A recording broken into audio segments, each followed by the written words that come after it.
Le Mali suspend l'importation de la farine de blé, une décision surprenante qui impacte les minotiers guinéens.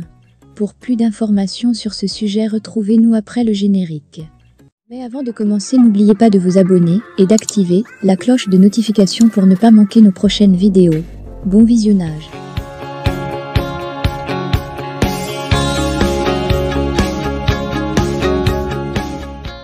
Bamako. Les autorités maliennes viennent de prendre une décision qui trahit outrageusement la célèbre formule anthologique des pères fondateurs de l'indépendance, Sékou Touré et Modibo Keïta qui, pour dénoncer la balkanisation des États, avec des frontières héritées de la colonisation, disait que la Guinée et le Mali sont deux poumons d'un même corps. Pire encore, la mesure de Bamako tord le cou à l'emblématique vision des États africains de faire de la ZLECAF, Zone libre-échange continentale, une réalité. De quoi s'agit-il?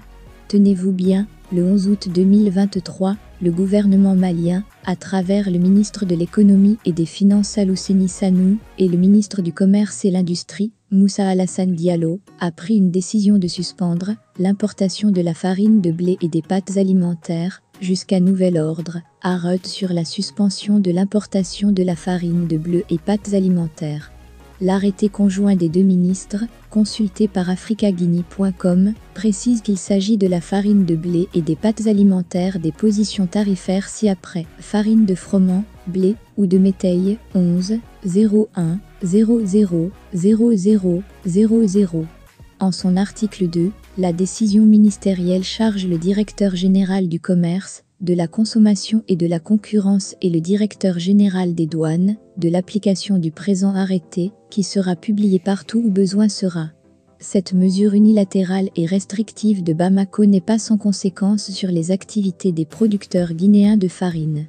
C'est le cas par exemple de l'entreprise Les Moulins d'Afrique, une des filiales du groupe Sonoco.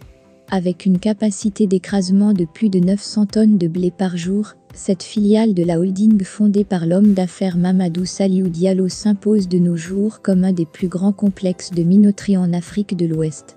Cette société, qui avait avec enthousiasme répondu favorablement à l'appel d'accompagnement des autorités guinéennes, lorsque le Mali a été frappé par un embargo par la CEDEAO, se voit drastiquement impacté par cette décision. Selon un responsable de l'entreprise, la société Les Moulins d'Afrique exporte depuis des tonnes de farine vers le Mali dont les frontières terrestres avec le Sénégal, la Côte d'Ivoire étaient fermées. Maintenant que celles-ci sont rouvertes, Bamako tourne le dos aux minotiers guinéens, sans préavis ni ménagement. En Guinée, cette décision unilatérale suscite l'incompréhension dans le monde des affaires. L'on évoque une mesure inamicale, d'autant plus qu'au-delà même des liens séculaires existants entre les deux États liés par l'histoire, la géographie, n'eût été l'appui des autorités de Conakry, qui ont réussi à convaincre les opérateurs économiques guinéens de soutenir le Mali pendant sa période de dèche, le peuple malien risquait l'asphyxie. Et pourtant, la Guinée et Mali sont liés par des accords de coopération datant des premières années des indépendances.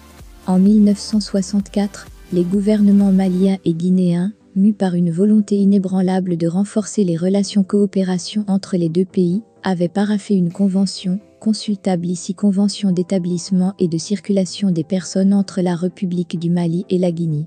Le dit accord dispose en son article 1er, les nationaux de chacune des parties contractantes jouissent sur le territoire de l'autre partie contractante des libertés publiques, dans les mêmes conditions que ces nationaux. Sont notamment garantis, conformément à la Déclaration universelle des droits de l'homme, le libre exercice des activités culturelles, religieuses, économiques, professionnelles, sociales, les libertés individuelles et publiques, telles que la liberté de pensée, de conscience, de religion et de culte, d'opinion et d'expression, de réunion et d'association, et la liberté syndicale. Mieux, courant novembre 2022, la Guinée et le Mali ont tenu à Conakry leur 9e session de la Grande Commission mixte de coopération. Les travaux avaient abouti à la signature d'au moins 5 accords de coopération, dont un portait sur le domaine du commerce. C'est dire combien de fois cette mesure protectionniste de Bamako surprend, alors que les échanges commerciaux entre les deux États continuent de se développer, de se renforcer en se diversifiant.